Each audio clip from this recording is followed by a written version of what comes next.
ଓମ୍ ଭଗବତେ କୁରୁକୁରୁ ଏହି ମନ୍ତ୍ରକୁ 3 ଥର ପଢ଼ିବା ମାତ୍ରେ ଗ୍ୟାରେଣ୍ଟି ଦେଉଛି ସୁନ୍ଦରୀରୁ ସୁନ୍ଦରୀ ଝିଅ ପଟିଯିବ।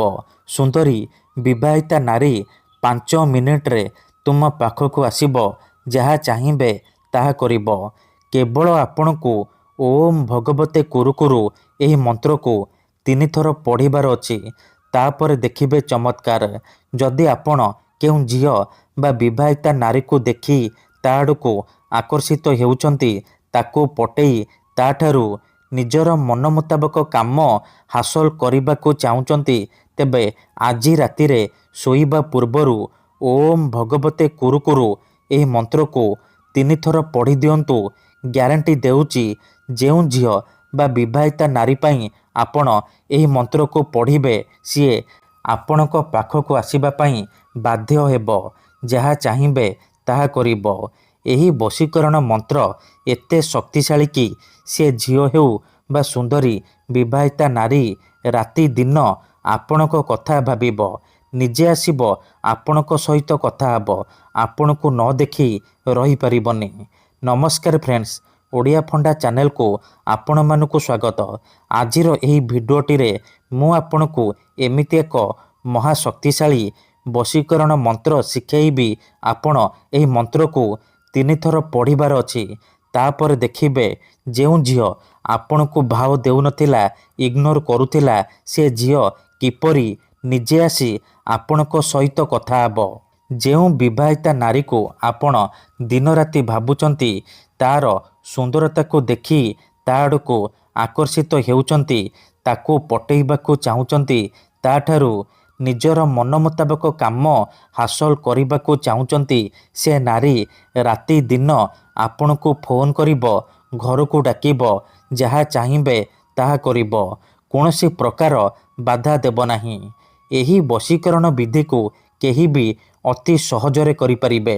ନିଜ ପ୍ରେମକୁ ପାଇବା ପାଇଁ, ସୁନ୍ଦରୀ ଝିଅକୁ ପଟେଇବା ପାଇଁ କିମ୍ବା ସୁନ୍ଦରୀ ପଡ଼ିଶା ଘର ଭାଉଜକୁ ପଟେଇବା ପାଇଁ ଆପଣ ଏହି ମନ୍ତ୍ରକୁ ପାଠ କରିପାରିବେ। ଏହି ମନ୍ତ୍ର ଏତେ ଶକ୍ତିଶାଳୀ କି ଯିଏ ବି ଏହି ମନ୍ତ୍ରକୁ ପଢ଼ିଛି ସଫଳ ହେଇଛି। ବର୍ଷ ବର୍ଷ ଧରି ଭାଙ୍ଗି ଯାଇଥିବା ପୁରୁଣା ପ୍ରେମକୁ ଫେରାଇ ଆଣିପାରିଛି। ଶାଶୁ, ନଣନ୍ଦ, ଦିଅର, ଭାଉଜ କାହାକୁ ବି ପଟେଇ ପାରିଛି। ତାଠାରୁ ନିଜର ମନ ମୁତାବକ କାମ ହାସଲ କରିପାରିଛି। ଆପଣଙ୍କୁ ବେଶୀ କିଛି କରିବାକୁ ପଡ଼ିବନି। କେବଳ ରାତିରେ ଶୋଇବା ପୂର୍ବରୁ ଓମ୍ ଭଗବତେ କୁରୁକୁରୁ ଏହି ମନ୍ତ୍ରକୁ 3 ଥର ପଢ଼ିବାର ଅଛି। ତାପରେ ଦେଖିବେ କିପରି ସେ ଝିଅ ବା ନାରୀ ଆପଣଙ୍କର ବଶରେ ହେଇଯିବ, ଆପଣଙ୍କର ଗୁଲାମୀ କରିବ।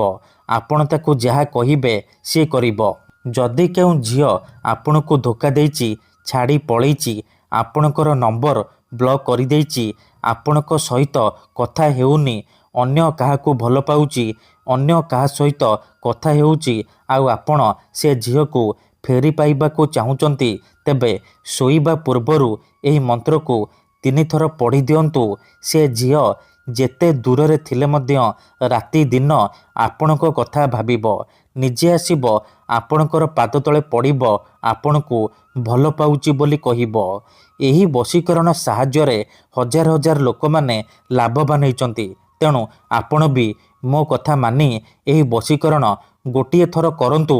ଗ୍ୟାରେଣ୍ଟି ଦେଉଛି ଯେଉଁ ଝିଅ ବା ନାରୀ ଉପରେ ଆପଣ ଏହି ବଶୀକରଣକୁ କରିଦେବେ, ସିଏ ଆପଣଙ୍କ ଆଡ଼କୁ ଆକର୍ଷିତ ହେବାକୁ ଲାଗିବ।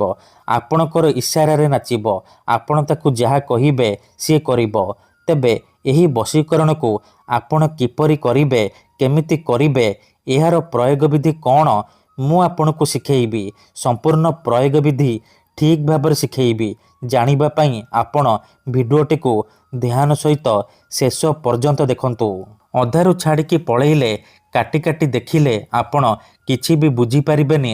ପରେ କମେଣ୍ଟ କରିବେ, ଗୁରୁଜୀ ଆପଣଙ୍କର ମନ୍ତ୍ର କାମ କରୁନି। ଦେଖନ୍ତୁ, ଯେଉଁପରି ଆପଣ ଭଗବାନଙ୍କୁ ମାନୁଛନ୍ତି, ଭଗବାନଙ୍କ ଉପରେ ବିଶ୍ୱାସ ରଖିଛନ୍ତି, ନିଜର ସବୁ ଦୁଃଖ, କଷ୍ଟ, ଅସୁବିଧା ଭଗବାନଙ୍କୁ ଜଣାଉଛନ୍ତି, ଯଦି ସେ ଅସୁବିଧାର ସମାଧାନ ନ ହେଲା, ତାର ମାନେ ନୁହେଁ କି ଭଗବାନ ନାହାନ୍ତି। ସେହିପରି ମନ୍ତ୍ର ତନ୍ତ୍ର ହୁଏ, ବଶୀକରଣ କାମ କରେ, କିନ୍ତୁ ଏହାକୁ ଆପଣଙ୍କୁ ସିଦ୍ଧ କରିବାକୁ ପଡ଼ିବ। ପ୍ରୟୋଗ ବିଧିକୁ ଠିକ୍ ଭାବରେ କରିବାକୁ ପଡ଼ିବ। ମୁଁ ଆପଣଙ୍କୁ ଯେମିତି ଶିଖେଇବି ଆପଣଙ୍କୁ ଠିକ୍ ସେହିପରି କରିବାକୁ ପଡ଼ିବ।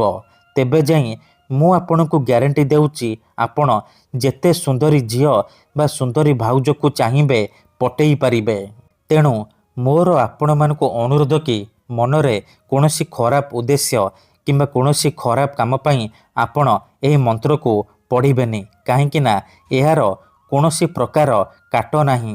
ଯେଉଁ ଝିଅ ବା ବିବାହିତା ନାରୀ ଉପରେ ଏହି ମନ୍ତ୍ରକୁ ପଢ଼ିଦେବେ ସିଏ ଆପଣଙ୍କ ପ୍ରେମରେ ଦିବାନୀ ହେଇଯିବ।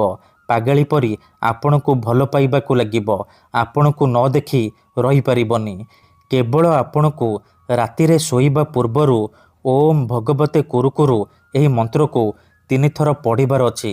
ତେବେ କିପରି ଆପଣ ମନ୍ତ୍ରକୁ ପଢ଼ିବେ ମୁଁ ଆପଣଙ୍କୁ ଶିଖେଇବି। ଜାଣିବା ପାଇଁ ଭିଡ଼ିଓଟିକୁ ଶେଷ ପର୍ଯ୍ୟନ୍ତ ଦେଖନ୍ତୁ। ତା ପୂର୍ବରୁ କିଛି ବିଶେଷ କଥା ଜାଣି ରଖନ୍ତୁ। ବଶୀକରଣ କ'ଣ ପାଇଁ କରାଯାଏ? ଯେତେବେଳେ ଆପଣ କାହାକୁ ନିଜଠାରୁ ଅଧିକ ଭଲ ପାଉଛନ୍ତି ତା ବିନା ବଞ୍ଚିପାରିବେନି ଭାବୁଛନ୍ତି ସେତେବେଳେ ଆପଣ ବଶୀକରଣ କରିପାରିବେ। ଯଦି କେଉଁ ଲୋକ ବିନା କାରଣରେ ଆପଣଙ୍କୁ ହଇରାଣ କରୁଛି, ଆପଣଙ୍କର ଘର ପରିବାର ଉପରେ ଖରାପ ନଜର ପକାଉଛି, ଆଉ ଆପଣ ଚାହିଁକି ବି ତାର କିଛି କରିପାରୁନାହାନ୍ତି, ସେତେବେଳେ ଆପଣ ବଶୀକରଣ କରିପାରିବେ। କାହିଁକି ନା କେତେଥର ଏମିତି ହେଇଥାଏ କି ଆମର ଶତ୍ରୁ ପଇସାରେ ଆଉ ଶକ୍ତିରେ ଆମଠାରୁ ବଳବାନ ହେଇଥାଏ, ଆଉ ଆମେ ଚାହିଁକି ବି ତାର କିଛି କରିପାରୁନାହୁଁ। ଏହିପରି ପରିସ୍ଥିତିରେ ଆପଣ ବଶୀକରଣ କରିପାରିବେ। ନିଜ ପ୍ରେମକୁ ପାଇପାରିବେ। ଶତ୍ରୁକୁ ହାତ ମୁଠାରେ ରଖିପାରିବେ। ଏଥିପାଇଁ ଆଜିର ଏହି ଭିଡ଼ିଓଟିରେ ମୁଁ ଆପଣଙ୍କ ପାଇଁ ଆମର ତନ୍ତ୍ରଶାସ୍ତ୍ରରୁ ସବୁଠାରୁ ସହଜ ଶକ୍ତିଶାଳୀ ବଶୀକରଣ ନେଇ ଆସିଛି। ଯଦି ଆପଣ ଏହାକୁ ଠିକ୍ ଭାବରେ କରିଦେଲେ, ମୁଁ ଆପଣଙ୍କୁ ଯେମିତି କହିବି ଆପଣ ଠିକ୍ ସେହିପରି କରିଦେଲେ, ତେବେ ମୁଁ ଆପଣଙ୍କୁ ଗ୍ୟାରେଣ୍ଟି ଦେଉଛି ଆପଣ ଯାହାକୁ ଚାହିଁବେ ତାକୁ ପଟେଇ ପାରିବେ। ସୁନ୍ଦରୀରୁ ସୁନ୍ଦରୀ ଝିଅ ବା ସୁନ୍ଦରୀ ପଡ଼ିଶା ଘର ଭାଉଜଠାରୁ ନିଜର ମନ ମୁତାବକ କାମ ହାସଲ କରିପାରିବେ। ତେବେ ବିଧିଟି ଜାଣିବା ପୂର୍ବରୁ ମୋର ଆପଣମାନଙ୍କୁ ଅନୁରୋଧ କି ଯଦି ଆପଣ ଆମ ଚ୍ୟାନେଲକୁ ପ୍ରଥମ ଥର ଆସିଛନ୍ତି ତେବେ ଦୟାକରି ଚ୍ୟାନେଲକୁ ସବସ୍କ୍ରାଇବ୍ କରି ପାଖରେ ଥିବା ବେଲ୍ ଆଇକନ୍କୁ ମଧ୍ୟ ଦବାଇ ଦିଅନ୍ତୁ। ଯାହାଦ୍ୱାରା ଆମେ ଯେଉଁ ବି ଭିଡ଼ିଓ ଅପଲୋଡ଼ କରିବୁ ସର୍ବପ୍ରଥମେ ଆପଣ ଦେଖିପାରିବେ ଆଉ ତାର ଲାଭ ପାଇପାରିବେ। ମନେ ରଖନ୍ତୁ, ଏହି ବଶୀକରଣ ବିଧିକୁ ଆପଣ କେବଳ ମଙ୍ଗଳବାର, ଗୁରୁବାର କିମ୍ବା ଶନିବାର ଦିନ କରିପାରିବେ। ରାତିରେ ଶୋଇବା ପୂର୍ବରୁ କରିବେ। ଯେଉଁ ଝିଅ ବା ନାରୀକୁ ଆପଣ ପଟେଇବାକୁ ଚାହୁଁଛନ୍ତି ତାକୁ ମନରେ ଭାବିକି ଏହି ବଶୀକରଣ ବିଧିକୁ ଆରମ୍ଭ କରିବେ। ବିଧିଟି କରିବା ପୂର୍ବରୁ ଭଲ ଭାବରେ ହାତ ଗୋଡ଼ ଧୋଇକି ସଫା ବସ୍ତ୍ର ପିନ୍ଧିକି ଆପଣ ନିଜ ବିଛଣା ଉପରେ ବସିକି ଏହି ବଶୀକରଣକୁ ଆରମ୍ଭ କରିବେ। ପ୍ରଥମେ ଆପଣ କ'ଣ କରିବେ, ହାତ ଗୋଡ଼ ଧୋଇକି ନିଜର ବିଛଣା ଉପରେ ବସି ପଡ଼ିବେ। ତାପରେ ଆଖି ବନ୍ଦ କରିକି ସେଇ ଝିଅ ବା ନାରୀକୁ ମନେ ମନେ ଭାବିବେ। ତାର ମୁହଁକୁ ନିଜ ମନରେ ଭାବିବେ। ତାପରେ 5 ଥର ସେ ଝିଅର ନାମ କହିବେ। ତାପରେ ଓମ୍ ଭଗବତେ କୁରୁକୁରୁ, ଓମ୍ ଭଗବତେ କୁରୁକୁରୁ, ଓମ୍ ଭଗବତେ କୁରୁକୁରୁ ଏହିପରି ଏହି ମନ୍ତ୍ରକୁ 3 ଥର ପଢ଼ିବେ। ପ୍ରଥମେ ଆପଣ ଝିଅର ନାମ 5 ଥର କହିବେ। ତାପରେ ଓମ୍ ଭଗବତେ କୁରୁକୁରୁ ଏହି ମନ୍ତ୍ରକୁ 3 ଥର ପଢ଼ିବେ। ଏତିକି କରିସାରିବା ପରେ ଶୋଇପଡ଼ିବେ। ରାତି ସାରା ସେ ଝିଅ ବା ନାରୀ ଉପରେ ପ୍ରଭାବ ପଡ଼ିବା ଆରମ୍ଭ ହୋଇଯିବ। ସିଏ ଆପଣଙ୍କ ଆଡ଼କୁ ଆକର୍ଷିତ ହେବାକୁ ଲାଗିବ।